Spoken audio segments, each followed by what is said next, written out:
Մեր նախընտրական ծրագրի հաջորդ կետը վերաբերվում է արժեքահեն հանրությանը եւ խոսույթ հետեւյալն է տեխնոլոգիական զարգացումներին զուգահեռ էական է հանրության մարդկային կապերի ամրապնդումը, որի առանցքային հարթակներից մեկը հոգեվոր կյանքն է, որն էական գործոն է նաեւ հավատացյալ հանրության երջանկությունն ապահովելու համար։ Արժեքահեն հոգեվոր կյանք ունենալու խնդրի լուծման համար հայաստանյա ծառայելական Սուրբ եկեղեցու բարենորոգումը կենսական անհրաժեշտություն է։ Վերջին տասնամյակներում հայաստանյա ծառայելական Սուրբ եկեղեցու փաստացի ղեկավարության գործունեության հետևանքով հավատավոր հանրությունը մի մեծ մասով օտարվել է եւ շարունակում է օտարվել հայաստանյա ծառայելական Սուրբ եկեղեցուց, ինչը այդ թվում հոգեվոր անվտանգության խնդիր է, քանի որ դա հնարավորություն է ստեղծել, որ արտաքին ուժերը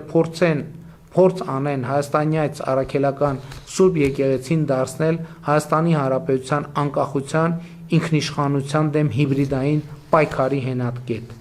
Քաղաքացիական պայմանագիր կուսակցությունը պաշտպանում է հայաստանյա առաքելական Սուրբ եկեղեցու բարենորոգման օրակարգը եւ որտեղգրում է հետեւյալ ճանապարհային քարտեզը։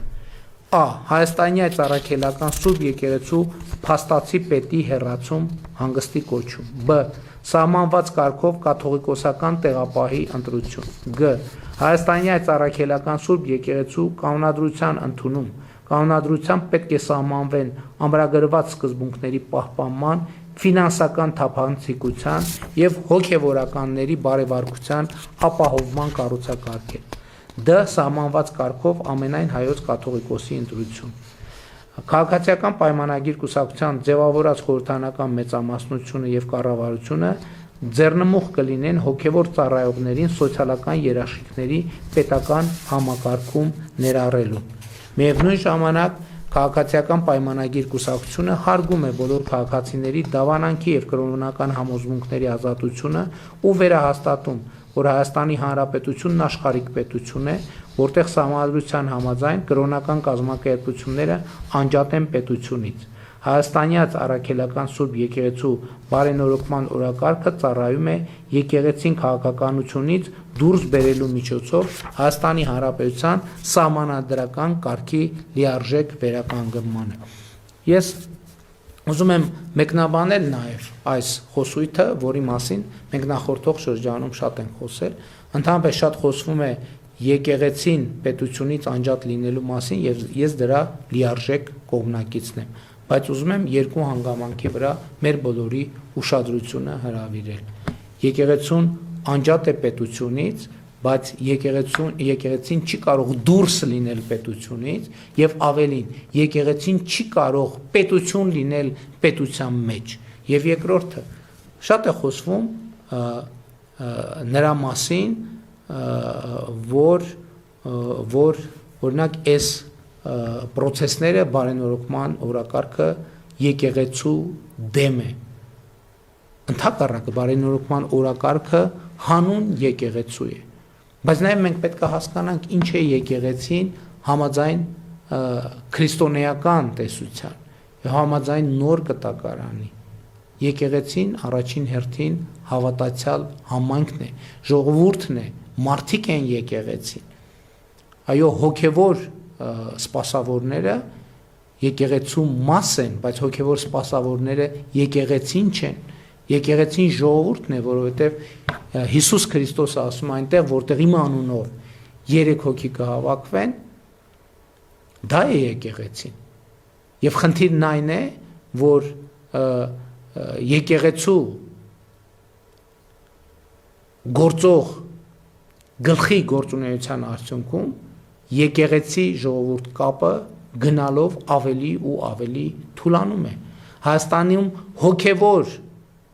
կյանքի բովանդակությունը գնալով ավելի ու ավելի թուլանում է։ Ավելին ասեմ, ընդհանրապես անհասկանալի է, թե ինչու պետք է հոգևոր դասի ներկայացուցիչները հնարավորություն չունենան օգտվել սոցիալական երաշխիքների այն համակարգերից, որը գործում է Հայաստանի Հանրապետությունում քաղաքացիների համար։ Եվ այստեղ է նաև երևում, որ եկեղեցին ոմանք փորձում են դուրս դնել պետությունից եւ եկեղեցին դնել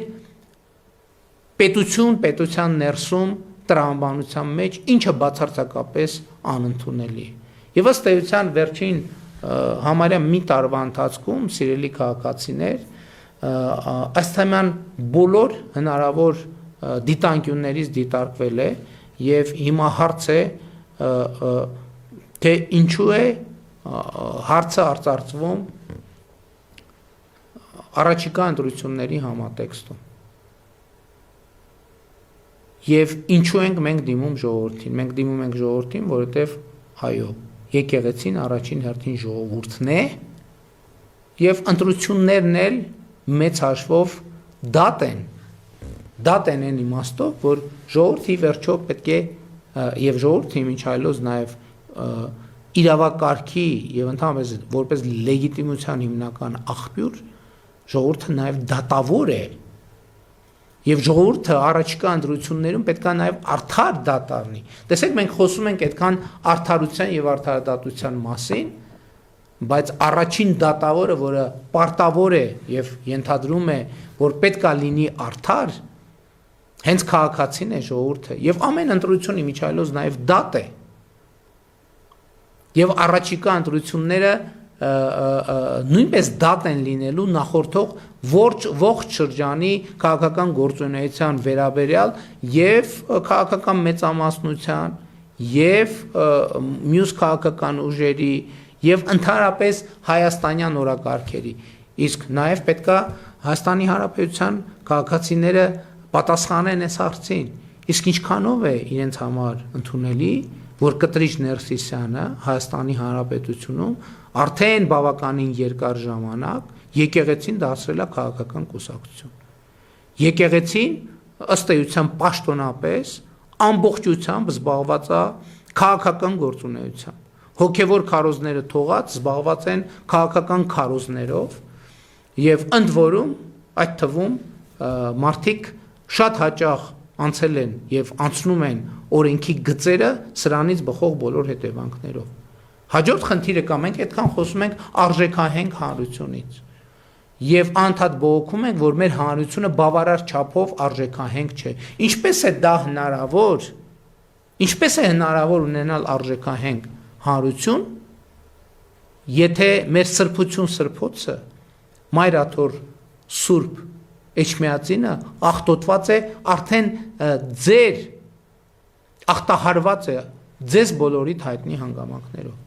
Ինչպես է դա հնարավոր։ Ինչպես է հնարավոր ախտահարված սրբության սրբոցի պայմաններում ունենալ արժեքահենք հանրություն։ Ես դա չեմ պատկերացնում։ Եվ կարծում եմ, որ այո, այս ընտրություններում Հայաստանի Հանրապետության ժողովուրդը պետք է նաև այս դատը լուծի, այս հարցը լուծի։ Եվ իմիջայլոց շատ սիմվոլիկ եւ կարեւոր եմ համարում, ես մի քանի անգամ այդ մասին խոսել եմ եւ նաեւ կա այսպիսի մի արտահայտություն, որ ձայն բազմած ձայն Աստծու։ Այստեղ ժողովրդի միջոցով պետքա արտահայտվի Աստծո ձայնը համաձայն 25-րդ Սաղմոսի, որում ասվում է. Դատարային ստեր, քանզի ամբասիր ընթացա, հույսս դրի Տիրոջ վրա, որ չլինեմ տկար։ Փորձիր ինձ Տեր եւ քննիր ինձ, փորձիր երիկամներս եւ սիրտս։ Ողորմությունդ Տեր աչքիս առջև է եւ ճշմարտությունդ հաճելի է ինձ։ Ունայնամիտների աթոռին ես չեմ նստի եւ անօրենների մոտ ես չեմ գնա։ Չարագործների ամբոխը ես ատեցի եւ ամբարիշների կողքին չեմ բազմի։ Այդ սրբությամբ կլվամ ձեռքերն իմ եւ սեղանից շուրջը կնստեմ։ Տեր, թող լսեմ քո օրհնության ձայնը եւ պատմեմ քո բոլոր հրաշալիքները։ Տեր, սիրեցի քո տան վայելչությունը եւ քո փառքի բնակության վայրը։ Մի կործանիր ինձ ամբարիշների հետ եւ ոչ էլ կյանքս արյունահեղների հետ, որոնց ձեռքերն անօրինության մեջ են եւ աչքը նրանց լի է կաշառքով։ Ես ամբասիր ընթացա։ Փրկիր ինձ Տեր եւ ողորմիր ինձ, ոտքն իմ ուղիղ ճանապարհների վրա թող լինի, մեծ հավաքներում քեզ պիտի օրհնեմ։ Եվ հետևաբար, այո, այս ընտրություններում ժողովրդի ձայնի միջոցով պետք է արտահայտվի նաև Աստծո ձայնը։ Իմիջայլոց ես ուզում եմ մի այսպիսի հանգամանք նշել, որը կապված է հայաստանյանց առաքելական Սուրբ եկեղեցու գործունեության հետ, համաշխարհային գործունեության հետ եւ նաեւ Սփյուռքի կառույցների գործունեության հետ եւ մի խնդրի մասին խոսել, իհարկե Սփյուռքի հետ կապված հետագա հատվածներում նորից կխոսեմ, կանրադառնամ, ընդհանրապես կա ընկալում եւ եղել է ընկալում, որ հայաստանյաց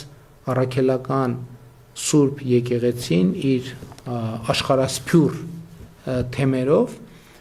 ներկայացնում է կամ այսպես ասած առաջ է մղում Հայաստանի եւ հայ ժողովրդի շահերը ամբողջ աշխարհում եւ այսպես խոսվում է նաեւ խոսվել է Սփյուռքի մի շարք կառույցների մասին եւ սա նորմալ տրամաբանություն է եւ այս տրամաբանությունը ես ընդունում եմ, բայց մենք ուշադիր պետք է լինենք, որ հանկարծ հակառակը չլինի եւ վախենամ, որ առնվազն մի շարք հայտնի դեպքերում ուղիղ հակառակն է, ոչ թե Հայաստանի Հանրապետության շահերն են առաջ մղվում այլ երկրներում, այլ երկրների շահերն են առաջ մղվում Հայաստանի Հանրապետությունում եւ ընդդեմ Հայաստանի Հանրապետության ինքնիշխանության, անկախության եւ պետականության։ Եվ սա մի նրբություն է, որի վրա մենք պետք է շատ ուշադիր լինենք։ Այո, եկեղեցին անջատ է պետությունից, բայց եկեղեցին դուրս չէ պետությունից եւ եկեղեցին բոլոր իմաստներով պետք է գործի պետության մեջ եւ հետեւաբար պետության սահմանած կանոններով։ Ընդ որում այս մեր խոսույթի հակասահմանադրականության մասին պնդումները անհեթեթ են, որովհետեւ գործող սահմանադրության մեջ էլ գրված է, որ պետության եւ հայաստանյաց առաքելական եկեղեցու հարաբերությունները կարող են սահմանվել օրենքով։ Այո, օրենքով կարող է սահմանվել։ Իսկ ով է ասել, որ օրենքով չի կարող սահմանվել այդ թվում հոգևոր ծառայողների սոցիալական համակարգերին ներգրվելու եւ ներգրավելու համակարգը։ Սրա համար պետք է, որ հոգևոր ծառայողները նույնպես, իմիջիայլոց Հայաստանի Հանրապետությունում գործում է համընդհանուր հայտարարագրման համակարգ, եւ այս համակարգից չեն կարող դուրս լինել հոգևոր ծառայողները։ Մենք վաղուց ենք խոսել, որ հայաստանյաց առաքելական եկեղեցին որոշակի առևտրային գործունեության եւ Հայաստանի Հանրապետության օրենսդրությամբ սահմանված դեպքերում պետք է նաեւ հարկեր վճարի, ընդ որում մենք ասում ենք, այս գլխից մենք պարտավորվում ենք եւ ասում ենք, որ այդ վճարված հավաքագրված հարկերը 100% անվերապահորեն կվերադարձնենք հայաստանյաց առաքելական Սուրբ եկեղեցուն, բայց եւ դեռ մի բան էլ ավելին, ըստ անհրաժեշտության նաեւ լրացուցիչ ֆինանսավորում կապահովենք այդ թվում սոցիալական երաշխիքների ձևով եւ այդպես շարունակ։ Իսկ ինչու նրանք չեն համաձայնվում։ Ինչու է արդեն 8 տարի Կտրիչ Ներսյանի համար այս օրակարգը ինչու է անընդունելի։ Մի պարզ պատճառով, որովհետև նրանք ուզում են գործել ստվերում, չլինել հաշվետվողական եկեղեցու առաջ, որն է ժողովուրդը։